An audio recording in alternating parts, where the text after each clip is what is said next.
Python నేర్చుకున్న వాళ్ళు అండి, జనరల్ ఇప్పుడు ఫ్రెషర్స్ గురించి మాట్లాడుతున్నాం కాబట్టి అందరు చేసే మిస్టేక్ ఏంటంటే డైరెక్ట్ గా పైథాన్ డెవలపర్ అని ఎట్లాగా మెన్షన్ చేస్తారు, బ్యాక్ ఎండ్ డెవలపర్ అని. ఇలాగా అలా కాకుండా పైథాన్ ఒక్కటి నేర్చుకుంటే ఎప్పుడు జాబ్ రాదండి.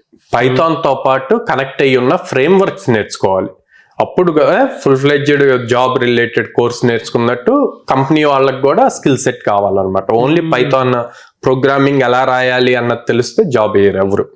సో అప్పుడు ఏం రాయాలి, I'm proficient in Python particular గా frameworks like Flask REST API అని చెప్పి, లేకపోతే ఫాస్ట్ ఏపీఐ అని చెప్పి ఇట్లాగా ఉంటాయి అనమాట. అవి క్లియర్ గా ఎందులో మీరు స్ట్రాంగ్ అన్నది చెప్పాలి. Frameworks multiple frameworks ఉంటాయి. I'm good at Python frameworks అన్నారు అనుకోండి, 10 ఫ్రేమ్ వర్క్స్ ఉంటాయి. ఏ ఫ్రేమ్ వర్క్స్ లో స్ట్రాంగ్ ఉన్నట్టు? అట్లా కాదు కదా. జాంగో ఉంటది, ఫ్లాస్క్ ఉంటది, రెస్ట్ ఏపీఐ ఇవన్నీ ఉన్నాయి కదా.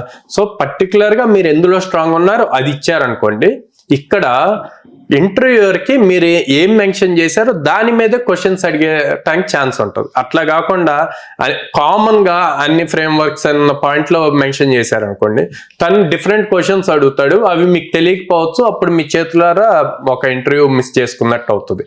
సో అందుకని రెజ్యూమ్ ఎప్పుడు కూడా మనకు 100% తెలిసినవి మాత్రమే అందులో మెన్షన్ చేయాలి. మనకు తెలియని అందులో పొరపాటును కూడా మెన్షన్ చేయకూడదు.